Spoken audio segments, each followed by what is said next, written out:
మురికి కాల్వల నిర్మాణాల పేరుతో ప్రజాధనం దుర్వినియోగం. ఒక అభివృద్ధి పనుల పేరుతో చేసిన అభివృద్ధి పనులను నష్టాన్ని కలిగిస్తున్నారు. మున్సిపల్ కార్పొరేషన్ పరిధిలో మురికి కాల్వల నిర్మాణం పేరుతో మున్సిపల్ కార్పొరేషన్ అధికారులు ప్రజాధనాన్ని దుర్వినియోగం చేస్తున్నారు.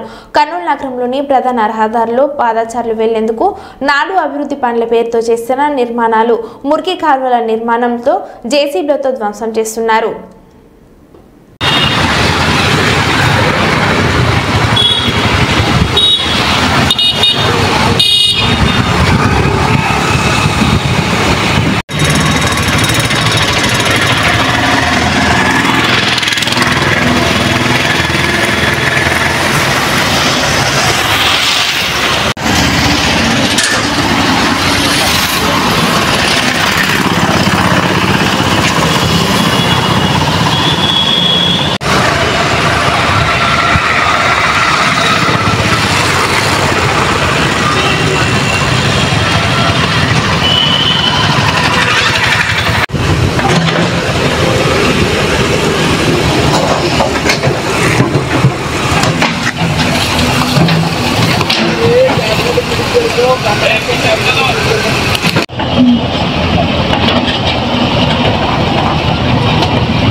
కర్నూలు నగరం పరిధిలో కర్నూలు కార్పొరేషన్ వారు లక్షల కోట్ల రూపాయలతో అభివృద్ధి పనులు చేపట్టడం జరుగుతూ ఉంది.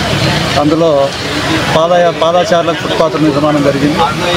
అయితే ఒక పనిని చేసి ఇంకో పనిని ధ్వంసం చేయడం జరుగుతుంది. అదే వ్యాపార రంగంలో ఒకటి కొంటే ఒకటి మీకు ఫ్రీ అని చెప్పని వాళ్ళు ఆ విధంగా ముందుకు పోతూ ఉన్నారు.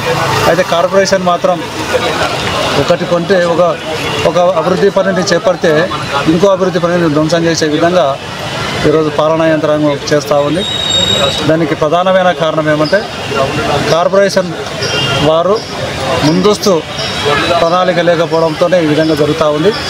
కాబట్టి ఖచ్చితంగా ఈ యొక్క అభివృద్ధి కార్యక్రమాలని ముందస్తు ప్రణాళికతో చేయాలని చెప్పని, అదేవిధంగా ముందుగా డ్రైనేజ్ కాలువను ఏర్పాటు చేసి తర్వాత పాదచారులకు ఫుట్పాత్ నిర్మాణం చేస్తే అది అభివృద్ధికరంగా ఉంటుంది. ఆ విధంగా కాకుండా పాదచారుల ఫుట్పాత్ నిర్మాణం చేసి మళ్ళీ దాన్ని డ్రైనేజీ పేరు మీద దాన్ని ధ్వంసం చేయడం ఈ విధంగా లక్షల కోట్ల రూపాయలు దుర్వినియోగం అవుతుంది. కాబట్టి దీన్ని పాలనా యంత్రాంగాన్ని ఆలోచన చేయాలని చెప్పి, అదేవిధంగా మున్సిపల్ కమిషనర్ ఆలోచన చేసి ప్రజల ధనాన్ని దుర్వినియోగం కాకుండా కాపాడవలసిందిగా మేము డిమాండ్ చేస్తున్నాం. నా పేరు ఎన్కే జయన్న, ప్రజాస్వామ్య హక్కుల పరిరక్షణ వేదిక రాష్ట్ర కార్యదర్శి.